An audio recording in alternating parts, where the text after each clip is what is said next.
임은 묵같이 까딱 앉는데 이른바 드라마 뮤비 제작이 유행이던 2002년경 눈 내린 풍경을 촬영하기 위해 소금과 인공눈을 뿌리는 등 당시 제작비만 3억 8천만 원이 소요된 마치 한 편의 시대극 같은 뮤직비디오가 사람들의 이목을 끌었다. 1974년 유경수 여사 시해 사건이 시대적 배경으로 등장하고 추운 겨울의 무거운 분위기가 지속되는 가운데 도시 철거민의 아들과 대통령 경호실장 딸의 수뇌부 같은 그러나 비극적인 첫사랑 이야기가 흑백 화면에 펼쳐진다. 그들의 사연이 무려 8분에 가까운 러닝타임으로 흐르는 동안 처연하고 가슴 아픈 리듬앤 블루스풍의 노래가 우리의 귓가를 쉼없이 울린다. 지영선의 가슴앓이는 그렇게 세간에 알려졌다. 밤별들이 내려와 창문 틈에 머물고 너의 맘이 다가와 따뜻하게 나를 안으면 예전부터 내 곁에 있는 듯한 네 모습에 내가 가진 모든 것을 내게 주고 싶었는데 골목길을 돌아서 뛰어가는 네 그림자 동그랗게 내버려진 나의 사랑이여. 아, 어쩌란 말이냐 흩어진 이 마음을. 아, 어쩌란 말이냐 이 아픈 가슴을. 그 큰 두 눈에 하나 가득 눈물 고이면 세상 모든 슬픔이 내 가슴에 와닿고 네가 웃는 그 모습에 세상 기쁨 담길 때 내 가슴에 환한 빛이 따뜻하게 비쳤는데 안녕하며 돌아서 뛰어가는 네 뒷모습 동그랗게 내버려진 나의 사랑이여. 아, 어쩌란 말이냐 흩어진 이 마음을. 아, 어쩌란 말이냐 이 아픈 가슴을. 강영철 작사 작곡 가슴앓이. 이 정도면 한 편의 시가 되기에 충분하다.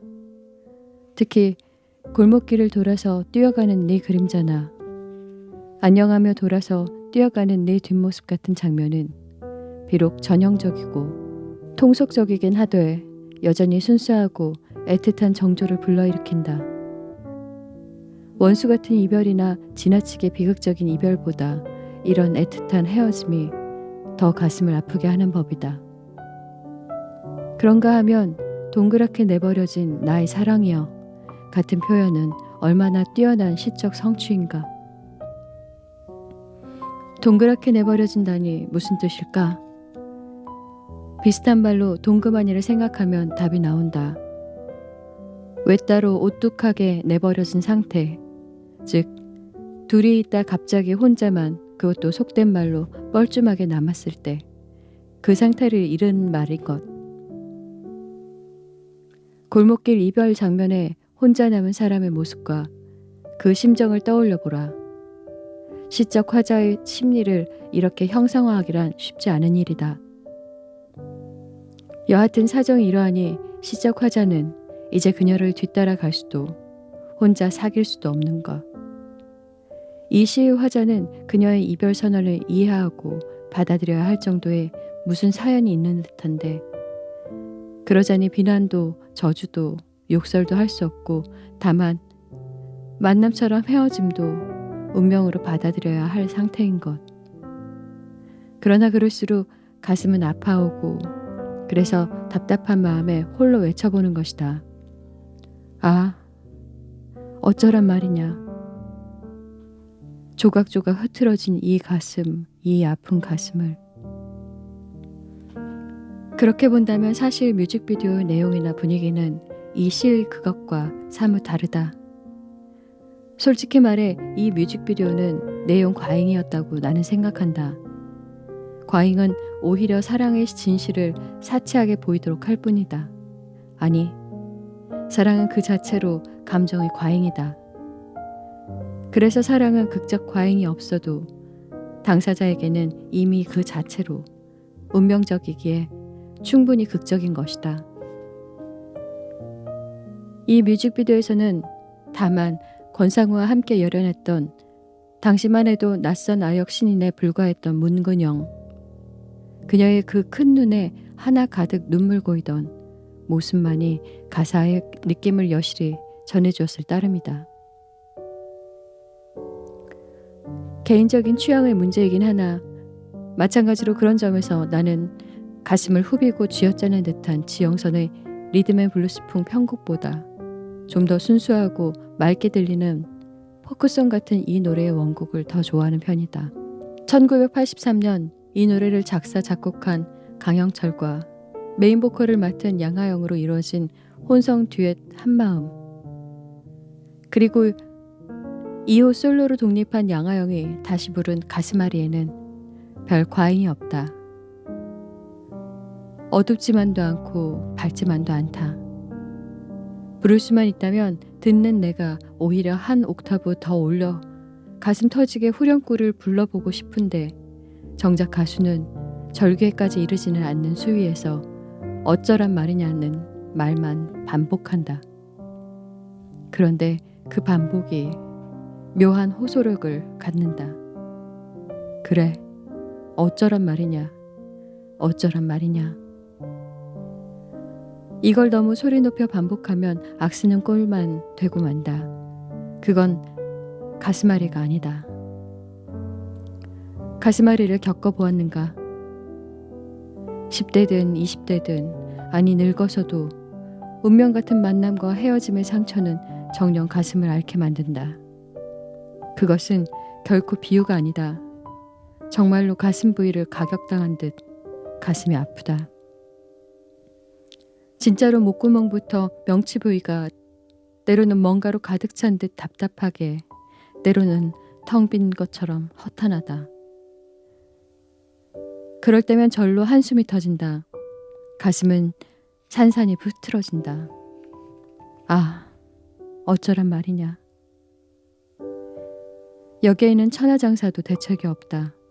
사랑 앞에서, 운명 앞에서 우리는 속수무책이다. 어쩔 수가 없는 것이다. 아니, 어쩔 수 없는 사랑과 어쩔 수 없는 운명 앞에서는 정말 어쩔 수가 없는 것이다. 더구나 만일 그 사랑과 운명이 세상에 허락지 않는 거라면 그 가슴앓이는 더할 수밖에 없고, 그때는 극적 과잉마저도 과잉이라 하지 못할 것이다. 시인이라고 이에 다르랴 더하면 더했지 모자라지는 않을 그들의 사랑 노래를 한 시인의 경우를 통해 슬쩍 엿들어 보자.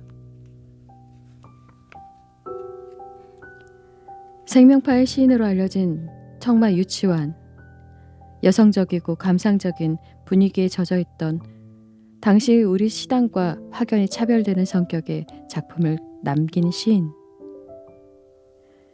하지만 그의 시를 지나치게 남성적, 관념적, 의지적인 것으로 못 박는 것만은 사양해야 할 일이다. 가령 다음 작품 그리움 1에 등장하는 깃발을 그의 대표작 깃발과 비교하며 읽어보라. 오늘은 바람이 불고 나의 마음은 울고 있다. 일찍이 너와 거닐고 바라보던 그 하늘 아래 거리 엄마는 아무리 찾으려도 없는 얼굴이여. 바람 센 오늘은 더욱 너 그리워. 긴 종일 헛되이 나의 마음은 공중의 깃발처럼 울고만 있나니 오, 너는 어dim에 꽃같이 숨었느뇨. 유치완 그리움 1. 여기서 깃발은 의지의 화신이라기보다 허무하고 가련한 자아의 표상일 따름이다. 이런 작품을 굳이 관념적으로 읽어야 할 필요가 있을까? 너를 굳이 이상향으로 보아야 할까? 너는 역시 이상적인 연인으로 봄이 적절하지 않을까? 그렇다면 이 시는 예전에 늘 같이 거닐던 곳에서 너를 찾아보지만 만날 길 없어 안타까워하는 연애시로 보는 편이 더 어울리지 않을까?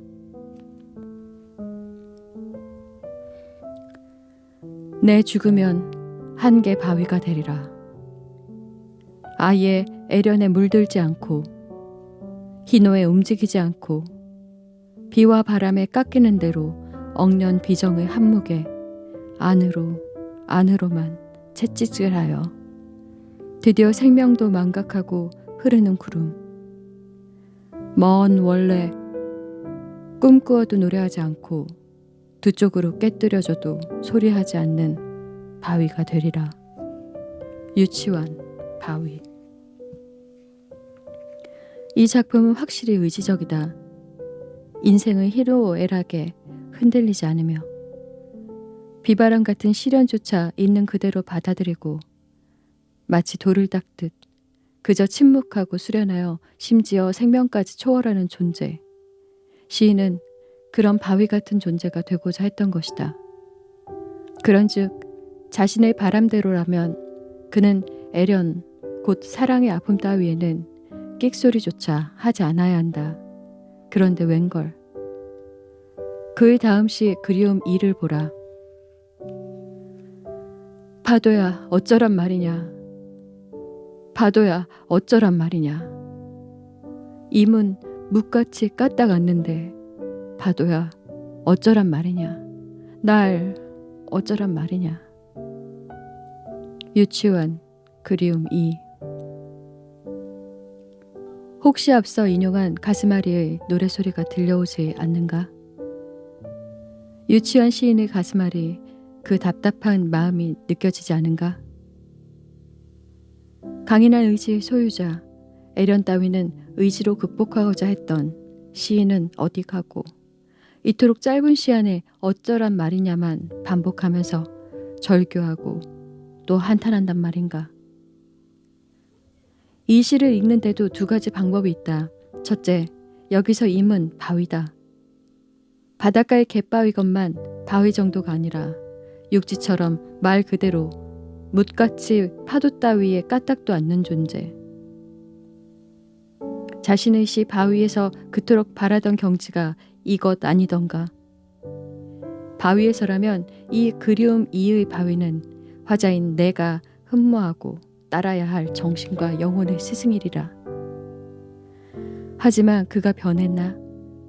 나는 그를 움직이고 싶어 한다. 그가 흔들리길 바라고 있다.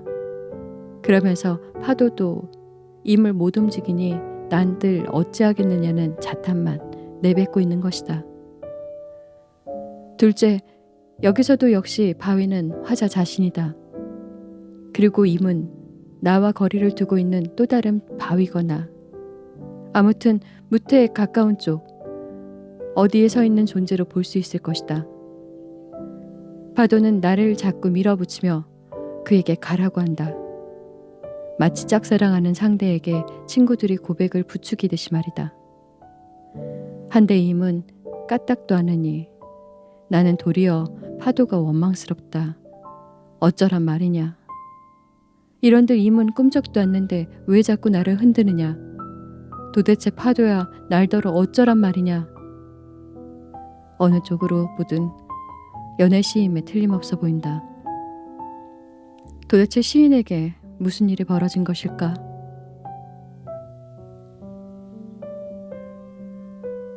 청만은 통영에서 태어나고 자랐다. 그는 훗날 극작가로 성공한 형 유치진과 더불어 일본으로 건너가 도오야마 중학교를 다니다가 한의원을 하던 부친의 사업이 기울자 귀국해 동네 고등 보통 학교에 편입한다. 1928년 연희 전문학교를 중퇴한 그는 진명유치원 보모로 있던 권재순과 결혼한다. 어릴 적 주일학교 시절부터 만나 매일같이 신문을 보내며 오빠와 누이로 지내던 사이. 당시로서는 보기 드문 신식 결혼식을 올렸다고 한다. 그 결혼식에서 꽃을 들고 섰던 어린아이가 바로 훗날 시인으로 성장한 김춘수였다나. 이만하면 유복한 결혼 생활이 아니었을까. 그런데도 청마의 여성 편력은 간단치가 않았던 성쉽다. 그러던 그가 운명의 여인을 만나게 되면서 순정은 물결같이 바람에 나부끼고 애수는 백로처럼 날개를 펴며 애련에 물들어 버리는 사태가 전개되고 만다. 그녀가 바로 시조 시인 정운 이영도다.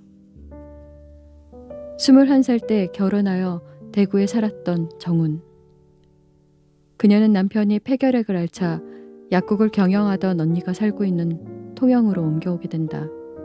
하지만 해방 닷새를 앞두고 남편은 결국 딸 자식 하나를 남겨둔 채 세상을 떠난다. 생계를 책임져야 했던 정우는 이듬해인 1946년 10월 통영여자중학교의 강사로 나서게 된다. 그곳에는 해방 직전 만주에서 고향으로 돌아와 1945년 10월부터 교편을 잡고 있던 청마가 있었다. 이리하여 시인 남녀가 한 학교에서 만나게 된 것이다. 게다가 정운의 오라버니는 바로 대구에서 청마와 교유한 바 있는 시조시인 이호우가 아니던가. 남매 시조시인으로 이미 이름이 알려진 정운과 형제문인 청마의 기원은 이렇게 시작되었다. 그뿐 아니라 통영에는 당대의 아동문학가 향파 이조원과 소설가 최의군도 있었다. 최의군에 따르면 그들 넷은 신선대 아래 용당동 바닷가를 거닐다가 바다가 내려다 보이는 산비탈의 옛 주막에 오르곤 했는데 그곳에서는 노파가 마루에 둥근 상을 펼치고 조그마한 동이에 담긴 막걸리에 잔 4개와 나물 한 보시기를 올렸다고 한다. 그렇게 술잔이 오가면 그 술잔 사이로 이야기들이 푸짐해지면서 향파의 해악과 정운의 잔잔한 미소와 청마의 호탕한 웃음이 일기 시작했다는 게다. 넉넉하고 아름다운 풍경이다. 하지만 그것은 시작에 불과했다. 그것으로 족하거나 그렇게 끝날 수만은 없었던 것. 38의 청마는 갓 30이 된 정운의 미모와 재능 앞에서 눈이 멀고 만다. 한복을 즐겨 입던 그녀의 단아한 아름다움은 이미 당대 많은 문우의 마음을 설레게 했거니와 무엇보다 문학을 비롯하여 그녀의 정신세계를 공유하면 할수록 청마는 혼절할 지경이었다. 그리하여 그는 1947년부터 거의 하루도 빠짐없이 그녀에게 시와 편지를 바친다. 그러나 정우는 비록 홀몸이긴 하나 유교적이고 전통적인 규범을 깨뜨릴 수 없었고 더욱이 청마는 유부남이었던 것. 정우는 마음의 문을 닫고 청마의 구애를 받아들이지 않는다. 그럴수록 청마는 가슴을 앓는다. 파도야, 어쩌란 말이냐. 임은 꿈쩍도 않는데 어쩌란 말이냐. 그 시는 바로 이런 사연에서 비롯한 것이었다. 그의 편지는 그대로 한 편의 시가 되곤 했다. 연애할 때는 누구나 시인이 된다고 하는 판에 시인이 연애를 하기 시작했으니 오죽하랴. 굳게 닫힌 그녀의 마음을 열고자 그는 자신의 가슴앓이를 이토록 처절히 고백하곤 했다. 나의 정향, 안타까운 정향, 당신이 어찌하여 이 세상에 있습니까? 나와 같은 세상에 있게 됩니까? 울지 않을 수 없는 하나님의 마련이십니까? 정향, 고독하게도 입을 여민 정향, 종시 들리지 않습니까? 마음으로 우시면서 귀로 들으시지 않으려 눈 감고 계십니까? 내가 미련합니까? 미련하다 우십니까? 지적 같으면서도 말리길입니까? 끝내 말리길의 세상입니까? 정향, 차라리 아버지께서 당신을 사랑하는 이 죗값으로 사망의 길로 불러주셨으면 합니다. 아예 당신과의 생각마저도 잡을 길 없는 세상으로. 유치환 1952년 6월 29일 편지 중에서. 한동안 편지에서 청마는 그녀를 정향이라 칭했다. 정향이란 가수 현인이 부른 뱃삼의 무초에 나오는 프랑스 말로는 리라꽃이요. 가수 이문세가 부른 가로수 그늘 아래 서면의 첫머리에 등장하는 영어로는 라일락 꽃이요. 순수 우리말로는 수수꽃달이라 부르는 꽃을 이르는 말이다. 28일에 쓴 편지에서도 그는 나의 구원인 정향, 절망인 정향, 나의 영혼의 전부가 당신에게만 있는 나의 정향, 오늘 이날이 나의 낭명의 날이 된달지라도 아깝지 않을 정향이라고 불렀다. 쉽게 말해 당신 없인 못 살겠다는 것처럼 들리지만 실은 당신이 존재하기 때문에 또한 살기 힘들다는 고백이기도 하다. 구원인 동시에 절망인 사랑 때문이다. 그리하여 편지에서 시인은 항해한다. 나의 귀한 정향, 안타까운 정향, 당신이 어찌하여 이 세상에 있습니까? 라고. 동시에 그는 정향을 원망한다. 정말 내 사랑이 들리지 않느냐고. 입을 여미고 왜 말 한마디 없느냐고. 왜 일부러 우리 사랑에 눈을 감으려 드느냐고. 눈을 감으려 드느냐고. 과연 이렇게 사랑하는 내가 미련한 것이냐고. 아니면 서로의 우정과 사랑을 10분 감지하면서도 신분상의 이유로 짐짓 서로를 멀리해야 하는 것이 미련한 것이냐고. 정말이지 연애만 하면 역설과 아이러니는 수사법도 아니다. 우리는 이해해 주어야 한다. 한 교무실에서 매일같이 마주하고 늘 저만치에서 그녀를 바라보며 편지를 써야 했던 청마의 심정을, 그 고통, 그 가슴앓이를 말이다. 그에게 그것은 얼마나 행복이고 또 저주였을까. 사랑하면서도 사랑해서는 아니 되고 더욱이 늘 가까이 마주하면서도 멀리해야 하니 그것이야말로 지척 같으면서 말리길이 아니었겠는가. 그런데 끝내 그것이 말리길로 종결될 것이라면 정말은 이제 하나님께 원망한다. 이런 사람을 왜 나와 같은 세상에 주셨냐고. 가까이 못할 것이라면 왜 이리 아름다운 사람을 곁에 주셨냐고. 이 대목에서 우리는 새삼 깃발의 마지막 굴을 떠올리게 된다. 아, 누구던가 이렇게 슬프고도 애달픈 마음을 맨 처음 공중에 달 줄을 안 그는, 이때 그는 말할 것도 없이 곧 하나님이요 운명이다. 정말은 희구한다. 이러느니 차라리 그녀를 꿈꿀 수조차 없게 생각마저도 잡을 길 없는 세상으로 나를 보내달라고. 그것이 설령 사망의 길이라도 그 편이 낫겠노라고. 같이 있어 행복하고 같이 있어 괴로운 이 모순, 내가 살아야 할 이유이자 내가 죽고 싶은 이유가 될 정도의 이 모순. 이 편지의 주제는 바로 사랑과 운명의 모순이다. 이번에도 또 들려온다. 그런즉 아, 어쩌란 말이냐. 도대체 어쩌란 말이냐. 그런데 삶이란 게 원래 그런 것이다. 안타까워도 어쩔 수 없으면 어쩌지 않으면 그만이다. 고통스럽지만 그것이 어른스러운 길이기 때문이다. 그러나 유치아는 남성적이되 의지적이진 않아 보인다. 관념과 육체가 일치하기란 쉽지 않은 법이다. 더구나 그는 여전히 낭만적이다. 사랑 앞에서 그는 맹목이 되는지도 모른다. 특히 운명 같은 사랑이기에 더욱 그러할 것이다. 거기에 나이가 문제될 것도 아니다. 신분상의 금기는 그 정도가 강하면 강할수록 오히려 열정의 불길에 기름을 붓는 격이다. 그러나 청마의 사랑은 순간의 애욕도 일시적인 욕정도 아니었다. 정우는 그에게 이상의 여인, 구원의 여인이었을 따름이다.